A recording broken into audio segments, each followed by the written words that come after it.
Sozinho eu não fico, nem hei de ficar. Tenho o clube do Profi pra me ajudar.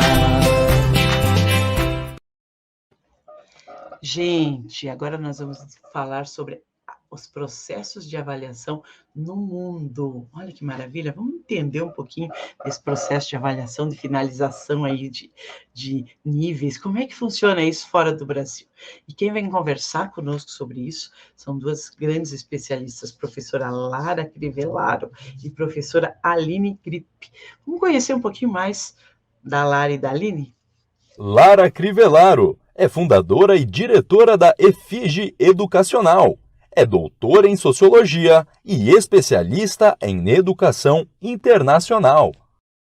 Aline Grip é tradutora e escritora, especialista em ensino da língua e consultora educacional.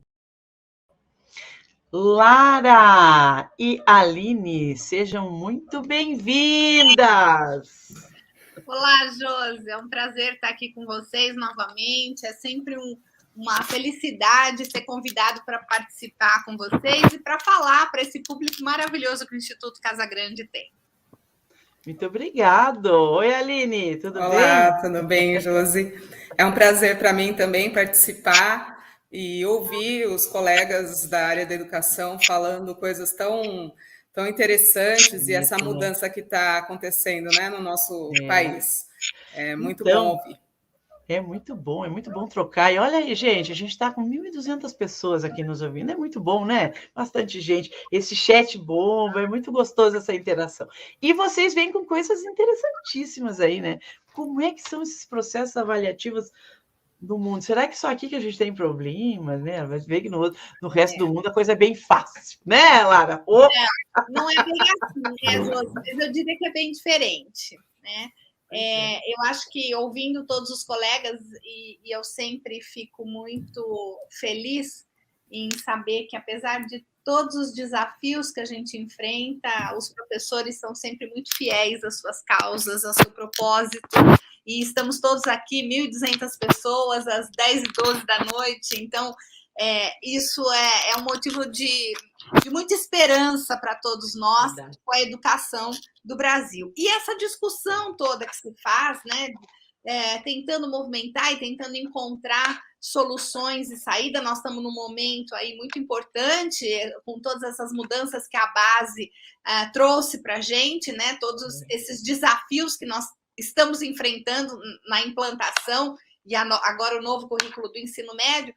Mas, na verdade mesmo, existe uma seleção, existem alguns critérios de avaliação que, em qualquer lugar do mundo, eles acontecem, né? Seja por falta de vagas para todos, ou seja por uma seleção de boas qualidades, boas escolas, universidades de qualidade, mas, ao mesmo tempo, nem todo mundo consegue entrar nas mesmas. Então, essa seleção, gente, ela já acontece lá atrás, antes da gente nascer, né? Foram tantos espermatozoides que tentaram fecundar um óvulo. Então, nós já somos... Só um conseguiu, vencedor. Nós já somos aqui o resultado de uma grande seleção que a natureza traz para a gente. Então, com isso, a gente precisa continuar esse desafio de sobrevivência e de qualidade. Eu acho que essa é a grande questão, mantermos sempre a qualidade. No Brasil, a gente tem hoje um critério para os alunos que concluem o ensino médio e buscam uma universidade, que até então era um critério norteador para todo a nossa base de educação básica e principalmente o ensino médio, né? O critério era a entrada na universidade. E eu estou dizendo era por quê? Porque eu acho que existe um movimento com essa reforma do ensino médio de outras possibilidades para o futuro de seleção e de avaliação ao final, que não seja tão conteudista quanto é hoje. Eu tenho 3 filhos, sempre atuei na educação básica, ensino médio e ensino superior, com formação de professores, mas a gente sabe que aquele momento do vestibular, ele, na verdade, é um momento único na vida dos estudantes. E por mais que os meus filhos sejam filhos de professores, né, a tensão ela é a mesma. É um critério de seleção praticamente desumano. Se o aluno realmente tem como propósito aquelas vagas das universidades públicas, as mais concorridas, ou cursos de medicina, ou outras áreas tão concorridas, é desumano o que se faz com um adolescente ao final da sua jornada de educação básica, em que um único dia, ou quiçá 2, né, como é o Enem, resolvem a vida do estudante. Então, esse estudante, eu costumo sempre brincar, né? Ele pode ter sido um bom estudante, dedicado, conseguiu boas notas. Vestibular, esse menino come um cachorro-quente estragado e tem um piriri na barriga. Ele perdeu, se ele não conseguir se concentrar naquelas 4 horas de prova, ele perdeu o ano porque ele não vai conseguir a vaga e no próximo ano ele vai ter que estudar de novo para poder fazer de novo essa prova, que é uma vez por ano. Então, eu acho que, apesar de existir essa seleção em outros países, apesar de esse critério de seleção não deixar de existir, ele não é por um único meio. E isso causa uma tensão muito grande nos nossos estudantes aqui no Brasil. Eu acho que isso, além do Brasil, um outro país que tem um critério de avaliação para a universidade muito parecido, porque a gente tem todos os 12 anos, na Europa são 13 anos de educação básica, que ao final você faz uma prova e te diz se você está apto a conseguir a vaga ou não, é a China. A China tem uma prova parecida com o Enem, que chama-se Gaokao, e que também é muito tensa, porque, além de tudo, são muitos mais chineses para concorrer. Imagina a concorrência.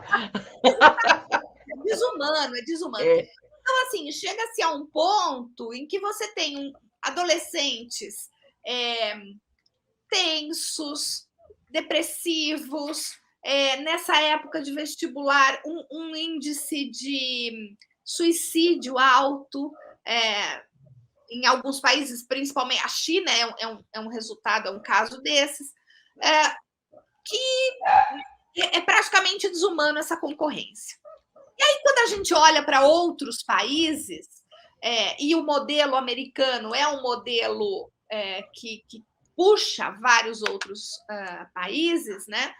Você percebe que é uma avaliação muito mais holística, onde o que se está avaliando não é só uma prova, mas também quem é esse aluno.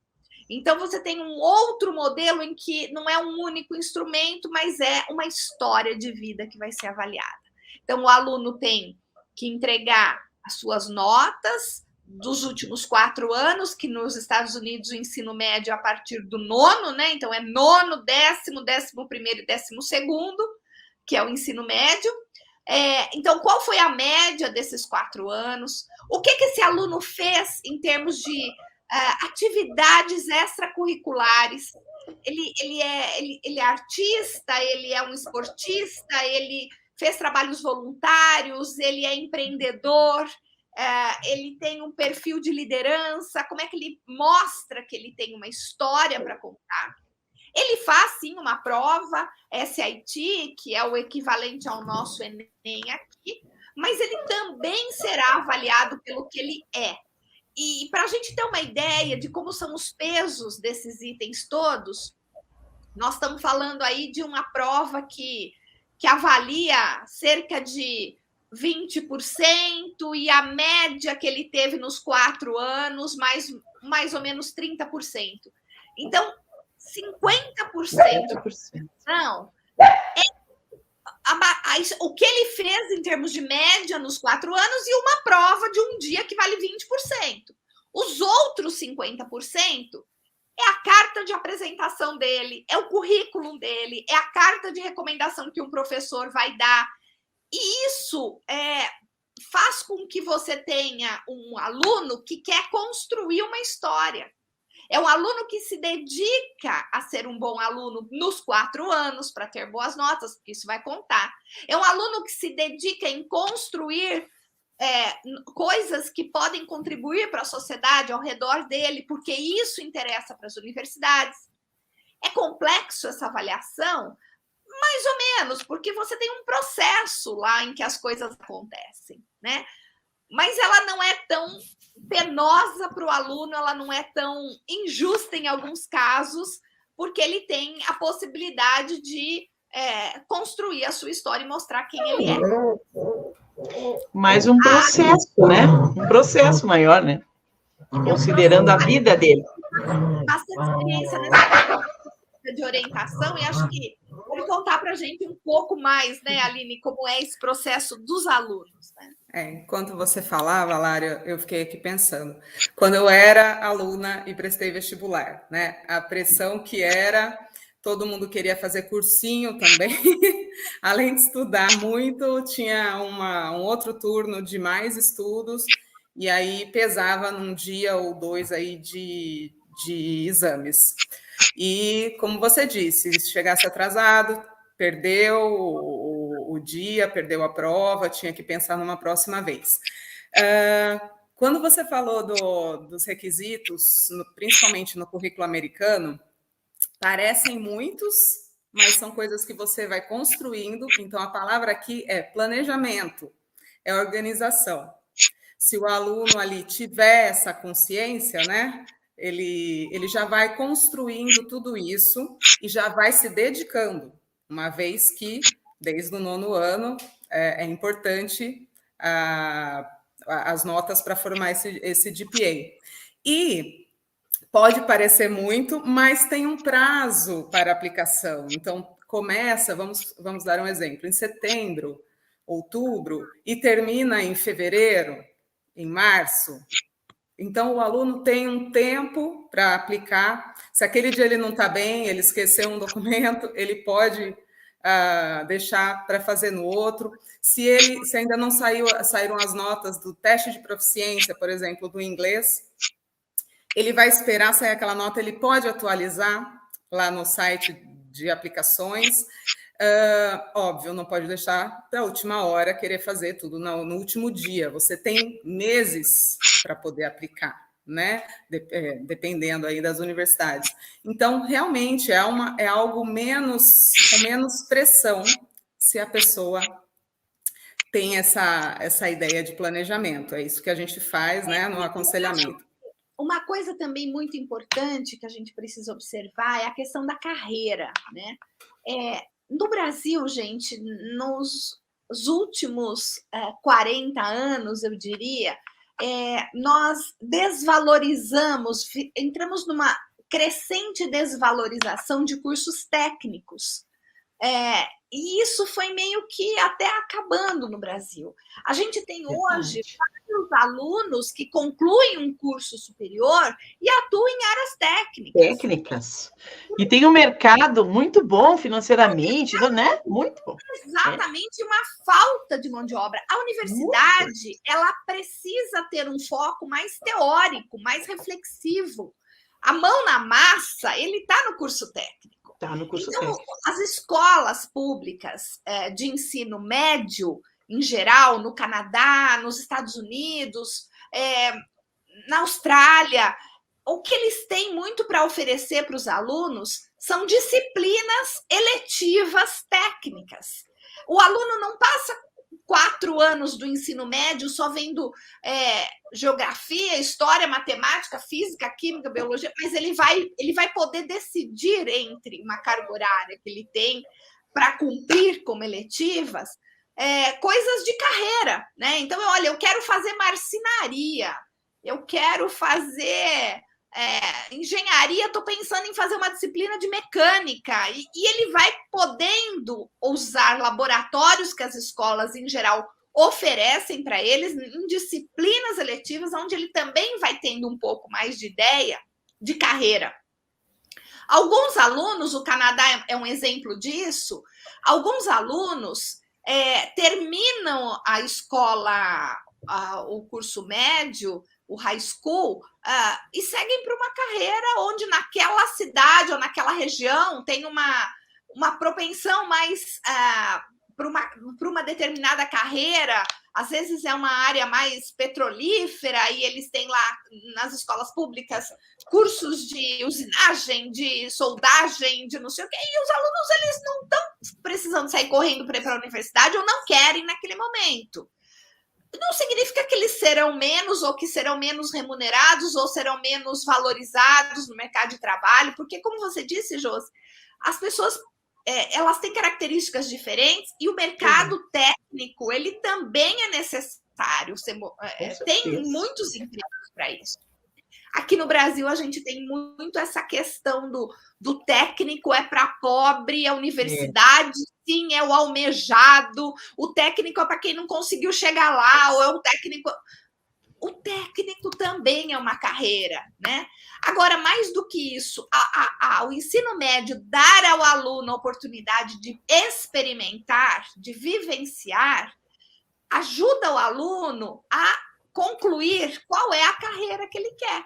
Verdade. Então, quando ele vai fazer esse exame de seleção, ele já pode ter no currículo coisas mais voltadas para a área dele. E isso também vai contar para ele. Ele vai de uma forma mais assertiva fazendo suas escolhas. Mas não tem quem erra? Claro que tem quem erra. Mas não é bem errar, porque lá ele vai somando créditos. Então, à medida em que ele conseguir uma quantidade de créditos, se ele quiser mudar um pouco o foco do curso dele, ele muda para outras disciplinas. Mas a atenção, ela acaba sendo menor. Acho que a Aline quer completar. Eu estou pensando num caso de um aluno do aconselhamento que quer aplicar para ciência da computação. E olhando os requisitos na Universidade de Toronto, que é a número 1 do Canadá, e também, né, com o curso de ciência da computação muito concorrido e muito bem colocado no mundo, lá no meio dos requisitos tem bom desempenho em matemática e cálculo, né? Já tem lá nos requisitos. O aluno tem que vir do ensino médio com esses requisitos, né? Então, por ser um curso muito concorrido, a aplicação começa bem antes. Então, tem vários detalhes, né, desse processo todo de avaliação, depende do que você quer, da instituição. Também pensei aqui em outros casos, por exemplo, quando a gente fala que não é só nota. Tivemos um caso de uma aluna que a nota dela era 7. E a universidade não disse não de imediato. Ela pediu uma carta de recomendação de um professor. E essa carta veio, um professor que conhecia a aluna, descreveu a aluna, explicando, né, falando por que ela tinha essas notas, mas que a aluna se destacava em liderança, se destacava em trabalho em grupo, falou a verdade sobre a aluna. E, no final, ela foi aceita. Então, não é só nota mesmo. Eles analisam e também tem como pegar algo que foi inventado, né? Por isso que tem o portfólio, se tem foto, se tem registro, se a carta de recomendação bate, se o essay, que é a redação que eles vão ter que fazer, bate com tudo aquilo, né? Os recrutadores, eles já têm essa experiência para ver o que é verdade ali e analisar. E vai construindo, né? É uma construção, né? E às vezes, Josi, a gente pode pensar assim, nossa, mas como é que eles dão conta de todas essas aplicações, de avaliar tantos alunos, de entrevistar muitas vezes, porque tem, óbvio, a partir de algumas cartas, eles chamam alguns para conversar. Você tem um processo muito de ex-alunos participando disso. Você conta com isso. É tão orgulho você ser formado por aquela universidade, você, como ex-aluno, sabe o perfil da universidade.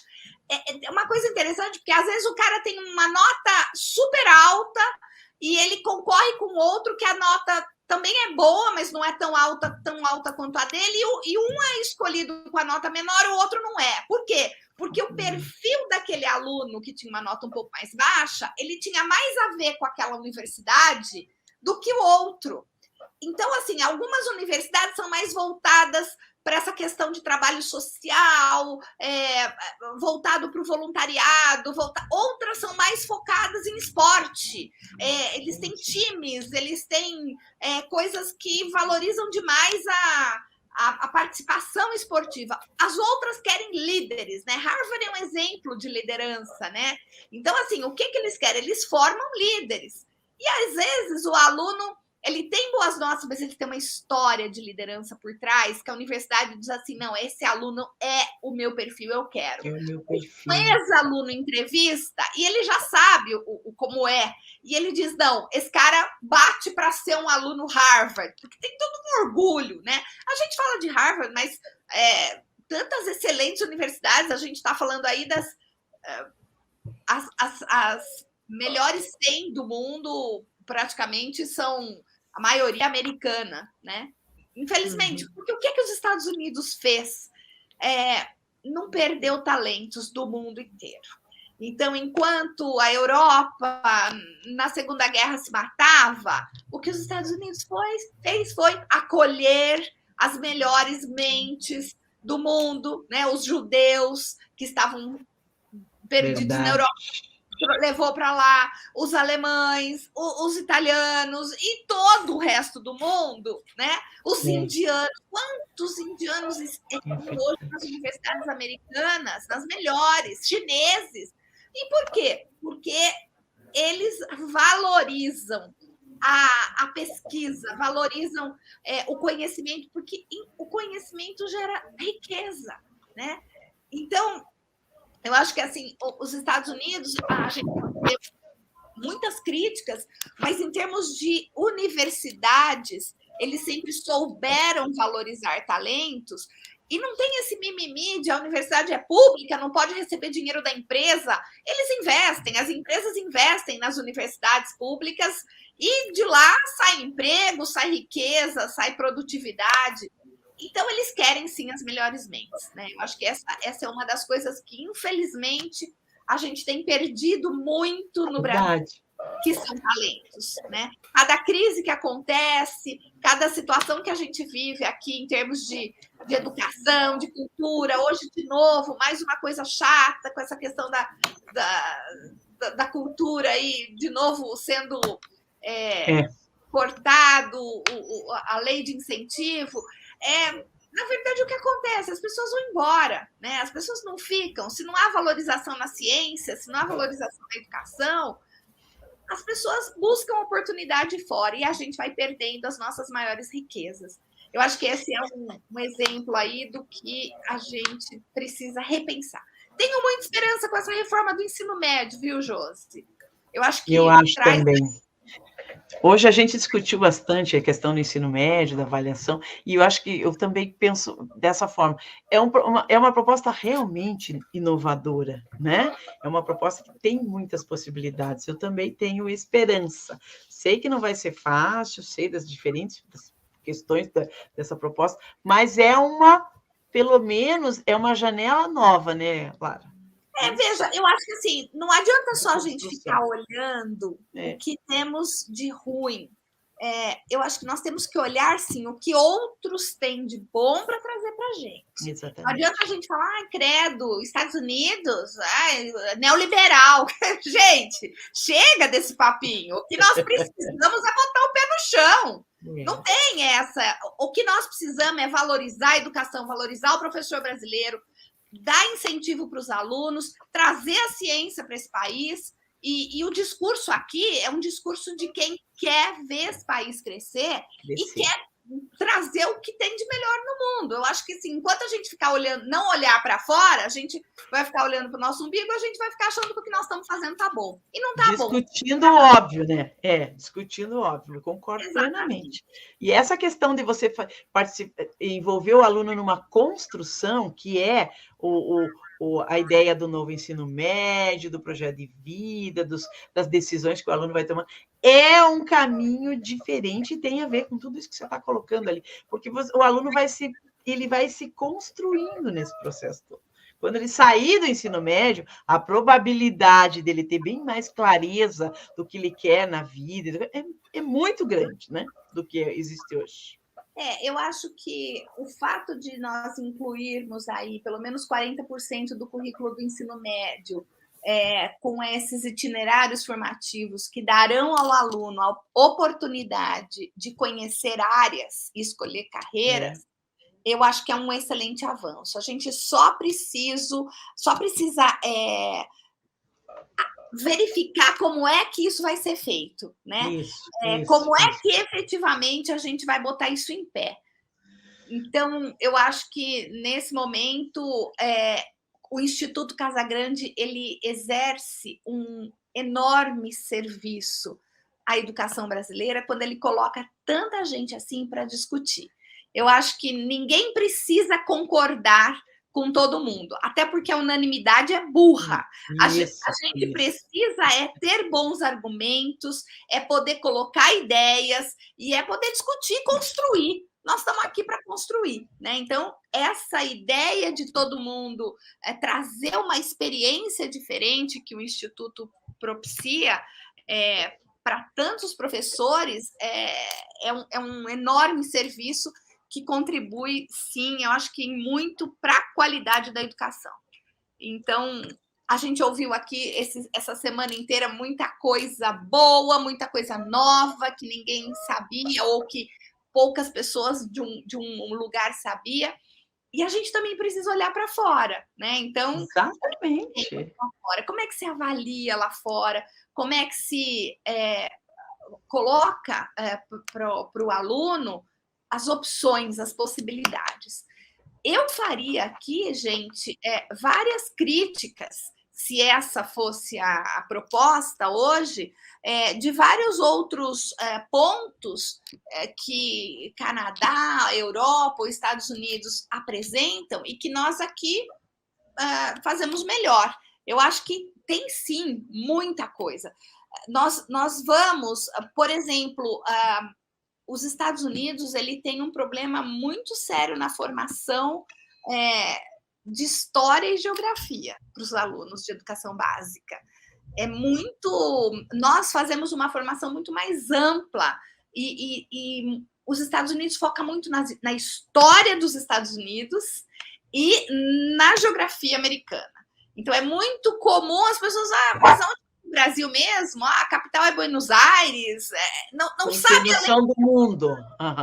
Não sabe além do umbigo, né? Eu acho que essa formação geral, é claro que nós não podemos generalizar, como tudo, né? No Brasil também a gente tem lá uma estatística, mas sempre tem as exceções.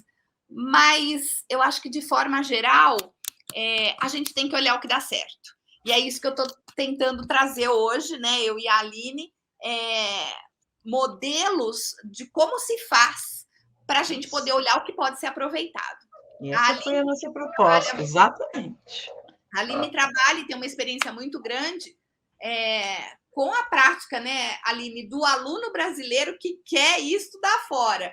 E aí o choque é grande, né, Aline? Sim, sabe uma coisa que eu acho que a maioria dos brasileiros, eles começam a estudar o inglês.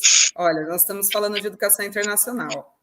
Primeira coisa, tem que ter uma comunicação internacional, né? E agora nós sabemos que o inglês é essa via, óbvio, tem outras, mas começamos pelo inglês.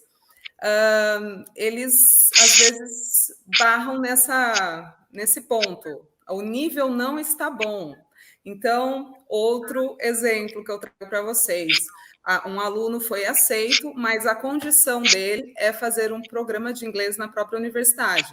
Ele terá que fazer o programa de inglês para poder ingressar na engenharia elétrica, né? É um vocabulário bem específico, mas, de novo, a universidade falou que não deu um não.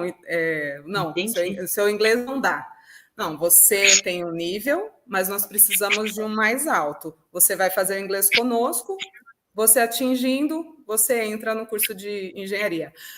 Se ele soubesse o inglês antes, se ele tivesse preparado antes, ele ia economizar dinheiro, ele ia economizar tempo, né? Mas não é um não.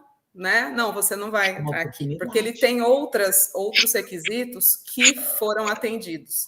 Faltou um, né? Então, eu acho que o ensino de inglês, assim, temos muitas escolas, temos muitos métodos, mas eu acho que falta um aprofundamento e uma resistência aí do brasileiro e até o final. É E não verdade. parar só no The Book is on the Table, que achar que isso dá. Não dá. Isso é uma outra coisa importante, né? O ensino de idiomas, né? A gente, o inglês, quer ou não, é a língua que se fala no mundo.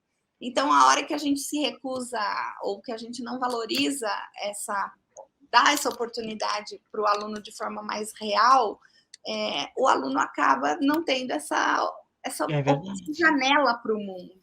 Né? Lara, nós procuramos os cursos, né, universitários na Itália, esses últimos, né, dias, na Itália, na Espanha, na Alemanha. Todos os países têm cursos universitários com programas em inglês. Você vivencia a cultura do país, você não precisa aprender o alemão, porque demora, né? Você vai lá, estuda inglês, mas está tendo a experiência cultural. Na Itália, a mesma coisa. Você tem o curso em inglês, o programa em inglês, mas aí, saindo da universidade, você vivencia a cultura italiana. E, então, é o inglês, né? Você pode estar aprendendo lá, você falar o italiano, mas se você souber o inglês, você está um pouco salvo aí em cada um desses países. Mas veja, né? A Alemanha, por exemplo, é um país em que o aluno paga muito pouco. Um curso de graduação hoje na Alemanha, ele custa mais ou menos 600 euros por ano. E o aluno que é aprovado numa universidade da Alemanha, ele precisa do inglês, ele não precisa do alemão num primeiro momento, e ele, no primeiro ano dele, ele vai ganhar da universidade o curso de alemão, não vai pagar por isso. E as pessoas não sabem, né? Então, o que eu estou dizendo aqui é que, assim, os alunos precisam conhecer a janela do mundo. Existem muitas oportunidades, existem bolsas, fundações que distribuem bolsas, até categorizadas. Ontem, né, Aline, a gente estava vendo lá, era uma bolsa específica para mulheres negras de ciência e tecnologia. Na área de ciência e tecnologia, assim, da América Latina. Então, é um fundo. E existem vários, né? Para área de meritocracia, o outro é para carente, atleta. Então, assim, para vários grupos, e não se chega essa informação para o aluno. O aluno só fica com a opção de, poxa, se eu não entrar aqui na universidade pública, eu não tiver condições de pagar, eu não vou poder fazer uma universidade. Isso não é verdade. Um aluno que tem uma condição, e como está dizendo a Aline, mas ele então precisa ter um inglês ótimo? Não, porque se o inglês do aluno não for suficiente e a instituição falar, gosto dele, quero esse aluno para vir para cá, eles vão dar um inglês, ou eles vão bancar para que ele chegue lá, melhore o inglês e depois ele continue. Então, existe essa coisa do aceite condicional. Então, você é aceito desde que você consiga atingir a nota tal de inglês. Mas você tem a oportunidade. Você tem a oportunidade. Exatamente. E para a bolsa, é outra avaliação, né, Lara? Tem uma outra avaliação. Tem então, outra avaliação, outros requisitos, pode ser que te peçam outra redação, responder perguntas, portfólio, principalmente relacionado a artes, eles querem ver o portfólio, ver o que o aluno já sabe daquilo, e é uma outra avaliação, que eles vão dando o passo a passo que o aluno tem que cumprir ali. Então, eu acho assim, muito ruim se nós olharmos para o Brasil só com o que nós temos de ruim. Só os pontos negativos e achar sempre que a galinha do vizinho é mais gorda. Eu acho que nós temos muita coisa boa e o principal que nós temos são os professores que são verdadeiros heróis, né? Mostraram isso na pandemia e estão aqui, né? Nesse número de pessoas até essa hora, essa semana inteira, são pessoas que buscam e que querem. Eu acho que nós temos várias coisas para se valorizar, mas nós também precisamos olhar para fora e ver o que tem de bom e o que a gente pode Como trazer. tudo na vida, concordo plenamente.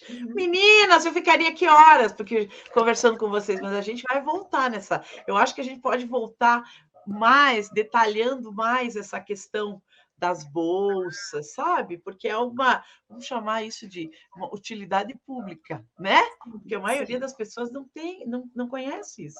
Acha que não tem possibilidade, né? Então a gente exatamente. Eu acho que não dá, não é para mim, não dá. Não é assim, né? Não é assim. A gente tem acompanhado aí alunos carentes, alunos que fizeram uma boa escola técnica e que se esforçaram e que passaram em excelentes universidades no mundo. Então, eu não quero que fique aqui a ideia de que a gente veio para falar de um determinado país, porque não era essa a intenção. Não é isso. Mostrar exemplos e a gente precisa citá-los, né? Dizer exatamente o que acontece aonde. Isso. Mas eu acho que a gente tem muito aí para poder seguir em frente com tudo que a gente tem de melhor e aprendendo e sempre melhorando, né, Josi? Com certeza, com certeza. E vamos voltar, eu não sei, estou pensando aqui, a gente pensar em alguma coisa para falar da questão das bolsas, já tem gente querendo aqui, mas a gente vai pensar em alguma coisa. Meninas, muitíssimo obrigado, Lara, Aline, olha aí, ó, 15 para as 11 e a gente está com quase 1.000 pessoas aqui, é um espetáculo, esse povo é um espetáculo. Muito bom mesmo, eu quero parabenizar o trabalho que vocês fazem, eu acho que nós temos vários exemplos aí de heróis da educação, da resistência da educação. E o Instituto Casagrande é um dos que precisa ser citado aí nisso. Obrigada, parabéns. Eu agradeço também a oportunidade, viu? Muito obrigada. Obrigada, meninas, pela participação e pela parceria. A Lara já veio, já vai e volta várias vezes e vai continuar voltando. Você também, Aline, primeira vez, mas volte. Aqui na Casa Grande, o pessoal volta, né, Lara? A casa é grande. Okay. Ai, muito bem, muito obrigada, viu, José? Obrigada, sempre um prazer estar com vocês. Obrigada. Boa noite. Boa noite.